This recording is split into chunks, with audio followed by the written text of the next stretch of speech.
자, 그래서 일단 같이 한번 살펴보면 이런 부분이에요. 이번 다음 방송 보도 내용에서 피동편을 사용한 까닭을 이야기해보자 라고 했죠. 자, 그래서 처음에 여러분이 찾아준 부분이, 자, 뒤집편은 여러분이 발견했었나요? 그 다음에 막혔습니다. 그 다음에 끊겼습니다. 이런 부분들이 있죠. 자, 그 다음에 포함됐습니다도 맞아요. 자, 그 다음에 들립니다. 자, 한번 쭉 한번 읽어볼게요. 자, 아직 대피가 끝나지 않은 상황, 본진에 이어 여진이 발생한 것입니다. 자, 강진으로 도심 곳곳이 처참하게 파괴된 모습인데요. 실제 상황에서는 어떻게 대응해야 피해를 최소화할 수 있을까요? 자, 땡땡씨는 지진 대응 역량을 점검하는 실전 종합 방제 훈련을 했습니다. 이번 훈련은 시민 대피와 도로 통제 등 기존에 시행하던 민방위 훈련을 넘어서 21만 평 규모의 재건축 아파트 단지를 이용해 실제로 건물을 무너뜨리고 불을 질러 실제 상황에서의 현장 대응을 평가하고 주의부가 관계기관과 연계해 방제 계획을 수립한 뒤 이를 현장 대응단과 시민들에게 전달하는 과정도 포함됐습니다. 자, 그래서 피동편이 어떤 요소들만 우리가 살펴보면 어떤 요소들이 동원됐나 보세요. 뒤집다라는 기본형의 히라는, 자, 뭐예요? 히라는 피동전미사죠.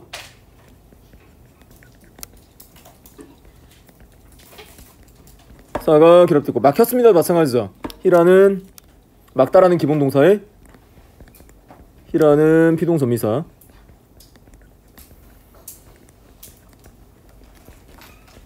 자, 끊겼습니다. 끊다라는 기본 동사에 뭐가 결합했어요? 기라는 피동전미사. 히. 자, 뒤집다라는 기본형의 히. 자, 그 다음에 막다라는 기본형의 히가 결합한 거예요. 피동전미사. 자, 다음에 들리다는 듣다라는 기본형의 뭐가 결합한 거예요? 리라는 피동전미사. 네, 이렇게 결합을 한 거예요. 자, 뒤집다, 막다, 그 다음에 끊다, 듣다 라는 기본 동사에 자, 각각 피동전미사 히, 기, 리가 결합해서 피동문을 만들어주는 표현이에요. 자, 피동문을 만들어줬고 마지막 문장이 또 피동문이 형성돼 있죠. 마지막 문장. 자, 마지막 문장 내려갈게요. 자, 마지막 문장에서는 어때요? 포함됐습니다 해서, 자, 포함이라는 명사에 되라는 피동전미사의 어떤 결합이 보이고 있어요. 자, 여기에서는 되라는 피동전미사의 결합, 이 결합이 보이고 있어요. 자, 이렇게 해서 피동전미사가 결합된 부분이 총 5군데인데 이 5군데의 어떤 피동 표현이, 자, 어제 배웠던 행위 결과에 초점을 둔다라는 어떤 요소도 있지만 그 이유도 있지만 다른 이유도 있어요. 자, 어떤 이유가 있냐면 이런 이유가 있습니다. 자, 이 부분만 여러분이 추가를 하시면 될 것 같아요. 어제 배웠던 내용에서 상황을 그대로 전달하는 느낌을 줘서 객관성을 높이려는 의도, 이 부분이 신문 기사에 반영되어 있는 피동문을 사용하는 주된 이유이다. 자, 그래서 그대로 전달하는 느낌, 그래서 기사의 객관성을 높이려는 의도가 보인다. 예. 자, 기사문은 신뢰성과 객관성, 공정성, 자, 이런 요소들을 담보해야 되기 때문에 자, 피동 표현을 활용하는 경우가 많다라는 거예요. 자, 그 다음에 자, 행위 주체의 의도성이 약하거나, 자, 이런 부분도 또 작용을 하죠. 자, 지진과 같이 행위 주체의 의도성이 약하거나 밝히기 어려운 경우 피동 표현이 더 자연스럽다, 이런 요소들도 작용한다는 거죠. 자, 행위 주체의 의도가 약해. 자, 이런 경우, 자, 2가지 이유를 들었어요. 객관성을 높인다. 자, 2번째, 행위 주체의 의도성이 약하다. 그래서 자, 그 주체를 밝히기 어려운 경우에 이렇게 피동 표현을 활용한다는 거예요. 객관성, 그 다음에 자, 주체의 의도성이 약하다. 자, 그래서 주체에 초점을 둘 수 없는 상황에서는 이렇게 피동 표현을 활용하기도 합니다. 자, 그리고 피동 표현을 활용하는 3번째 이유도 있는데, 그 3번째 이유는 이런 이유도 있어요. 자신의 책임을 회피하려는 경향성을 보일 때, 자 주체가 자신의 어떤 책임을 회피하려는 의도성이 보일 때, 자 그런 어떤 피동 표현을 활용하기도 해요. 내가 밥을 먹었다 라는 나의 의지가 드러난 부분 말고, 자 이것을 피동 표현으로 붙여서 내가 누구에 의해서 밥이 먹어졌다, 이런 표현으로 바꿔버리면 나의 의도와는 상관없이 누군가에 의해서 내가 밥을 먹게 된 거야. 그래서 내가 밥을 먹으려고 한 게 아니라 누군가에 의해서 행위 동작을 입은 거야. 밥을 먹게 된 거야 라는 어떤 피동 표현으로 붙인다면 나는 그럴 의도가 없었다는 거죠. 그러니까 약간의 책임 회피의 의도가 있습니다. 내가 창문을 깨뜨렸어. 그러면 나에게 책임이 있는 거죠. 자 그런데 이것을 피동 표현으로 붙여보세요. 누군가에 의해서 창문이 깨졌어 라고 하면, 자 그런 어떤 사건의 책임이 나에게 있는 것이 아니라 외부에 있는 것이다 라는 책임 회피의 어떤 의도도 엿보이는 어떤 표현들이 있어요. 자 그래서 객관성을 높인다, 행위 주체의 의도성이 약하다, 또는 책임을 약간 회피하고자 할 때도 쓰입니다. 근데 이 기사문에는 책임 회피의 의도는 없어요. 자 그래서 추가로 기술할 필요는 없습니다. 자 그 다음 인용 표현을 볼 거예요. 인용 표현은 우리 첫 시간에 직접 인용과 간접 인용이 있다라고 선생님이 잠깐 언급을 했는데, 자 직접 인용이라는 것은 발화자의 발화 내용 자체를 따서 자 그대로 옮겨줄 때 직접 인용 표현이라고 하고, 자 간접 인용 표현은 직접 그 발화 자체를 따오는 것이 아니라 누군가가 그렇게 말했다고 하더라 라는 식으로 자 우회적으로 자 그것을 간접적으로 전달할 때 간접 인용 표현을 활용합니다. 자 그러면 그 사파에 남학생과 여학생이 있는데, 남학생과 여학생의 발화 장면을 보세요. 자 발화 장면을 봤더니 남학생이 자 뭐라고 해요? 야 민주야 어제 정아 만났어 했어요. 자 민주야 어제 정아 만났어? 라고 물어봤어요. 자 물어봤더니 여학생이 뭐라고 해요? 응 나랑 친하게 지내고 싶다라고, 아니 싶다고 뭐지? 라고 했어요. 나랑 친하게 지내고 싶다고 했어 라는 어떤 그 누구예요? 정아의 어떤 발화 내용을 전달하고 싶어 하잖아요, 이 여학생이. 자 정아의 발화 내용을 전달하고 싶어 하는데 직접 인용 표현을 활용할 것인지 간접 인용 표현을 활용할 것인지 지금 혼선이 빚어진 거예요. 자 그래서 나랑 친하게 지내고 싶다 라고라는 직접 인용격 조사를 활용하려면 여기에 뭐가 들어가야 되냐면 직접 인용의 표지가 들어가야 돼요. 이렇게 이런 식으로 나랑 친하게 지내고 싶다 라고 정아가 말했어 라고 하면 여기에서는 이제 나랑 친하게 지내고 싶다 해서 이 나도 수정을 해줘야 되죠. 직접 인용으로 바꾸려면 이 나는 너로 너랑 친하게 지내고 싶다라고 정아가 말했어. 이렇게 수정을 한다면 직접 인용 표현이 되고, 자 간접 인용 표현으로 바꿔주려면 어떻게 해야 돼요? 자 간접 인용 표현으로 붙여주려면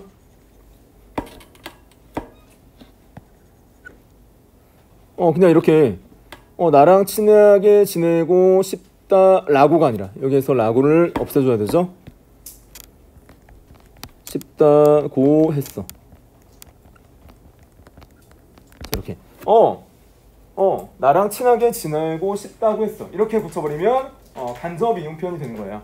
자 그래서 이거를 여러분이 뭐 굳이 지금 필기할 필요는 없습니다. 나중에 교과서에 나오니까.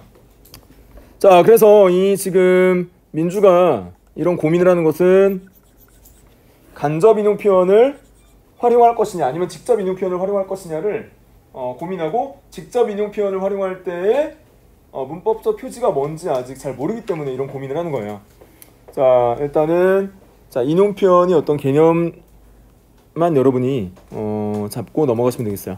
자 여기 나오잖아. 자 다음 문장에서 밑줄 친 부분에 연결된 조사를 써보자. 자 직접 인용을 활용할 때의 직접 인용격 조사와 자 간접 인용을 활용할 때의 간접 인용격 조사가 각각 달라요. 자 그래서 같이 한번 살펴보면 이런 부분이죠. 수민이가 내일 비가 오겠어. 아까 선생님이 뭐라고 했어요? 이렇게 쌍따옴표가 있으면 큰 따옴표. 자, 이렇게 큰 따옴표가 있으면 뭐라고 했어요? 직접 수민이 발화 내용을 자, 토시 하나 빠뜨리지 않고 그대로 전달하는 거야. 자, 그대로 전달하기 때문에 큰 따옴표를 이렇게 활용해 주는 겁니다.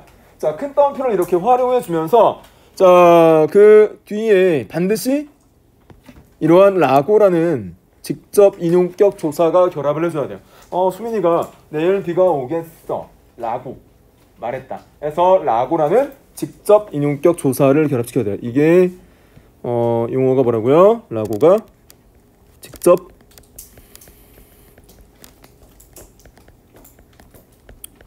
인용격 조사.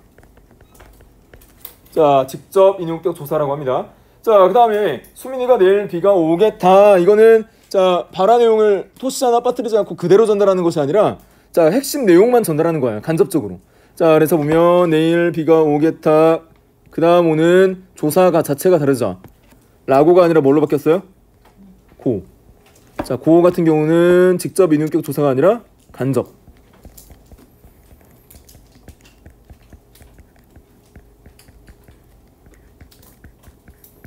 자, 간접 인용격 조사라고 합니다. 자, 그래서 일단 여기에서 직접 인용 부분과의 어떤 차이점을 보면 쌍따옴표가 큰 따옴표가 없어졌죠.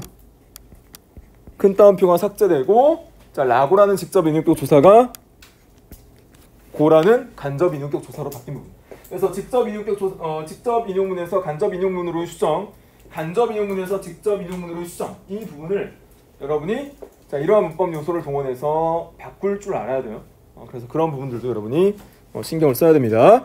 자, 그래서 계속 보면 이런 내용으로 이어져요. 자, 다른 사람이 말이나 글을 끌어다 쓰는 것, 다른 사람의 말이나 글을 끌어다 쓰는 것을 인용이라고 한다 라고 제시했죠.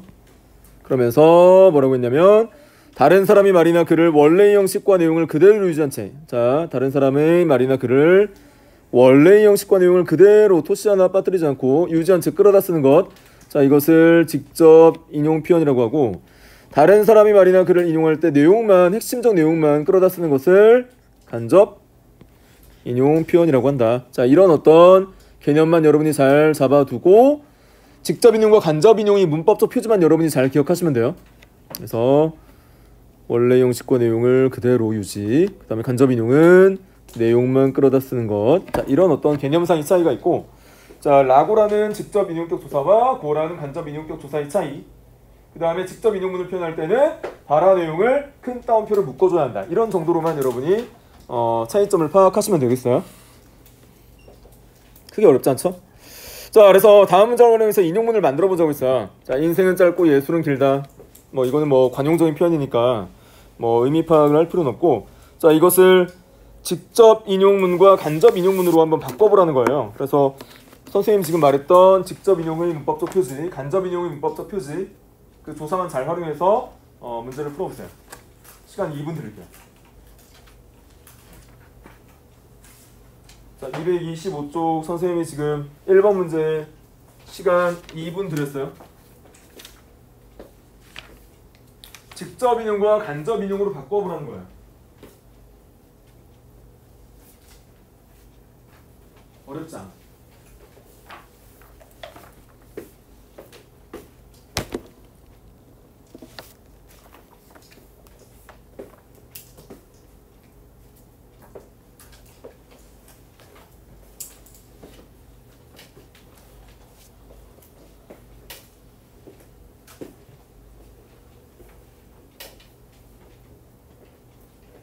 잘 모르겠으면 손 들고 질문하세요. 오, 금방 다 했네. 금방 다 했어요. 이거는 크게 어렵지 않은 것 같아요. 자, 크게 어렵지 않으니까 같이 한번 해볼까요? 직접 인용으로 바꿀 때, 자, 큰 따옴표, 직접 발화 내용에 큰 따옴표를 집어넣고 직접 인용격 조사를 적용하면 되죠. 그럼 뭐가 되겠어요? 선유가 친구에게 그 다음 큰 따옴표하고 인생은 짧고 예술은 길다. 큰 따옴표. 그 다음 라고 말했다. 자, 이것을 간접 인용으로 고치면 선유가 친구에게 인생은 짧고 예술은 길다. 고 말했다. 잘했어요. 그래서 이렇게 여러분이 잘 진술하면 됐어요. 크게 어렵지 않죠? 인생은 짧고 예술은 길다 라고 말했다. 그 다음 인생은 짧고 예술은 길다 고 말했다. 자, 이런 어떤 문법적 표지만 잘 활용하면 됩니다. 자, 그 다음 2번. 다음 직접 인용 표현을 간접 인용 표현으로, 그리고 간접 인용 표현은 직접 인용 표현으로 바꾸어 보세요. 자, 그래서 자, 어렵지 않기 때문에 역시 시간은 2분만 드릴게요. 갈릴레이는 지구는 돈다고 주장하고 그랬다. 이걸 직접 인용 표현으로 구사하겠죠?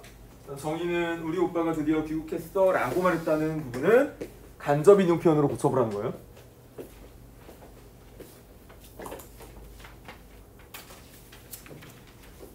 이거는 금방 할 것 같아.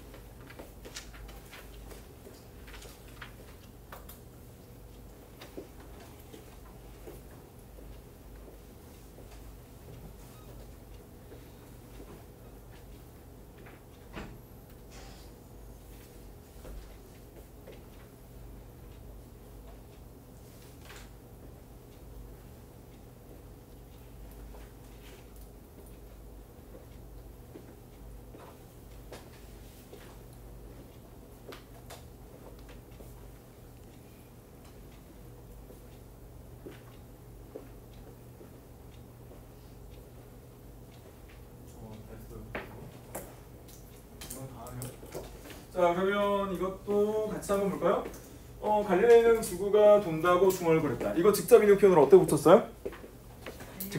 갈릴레이는 그다음 큰 따옴표하고 지구는 돈다 큰 따옴표하고 라고 중얼 그랬다. 자, 그다음 2번. 자, 정의는 우리 오빠가 드디어 귀국했어 라고 말했다를 간접 인용 표현으로 붙이면 정의는 우리 오빠가 드디어 귀국했다고 말했다.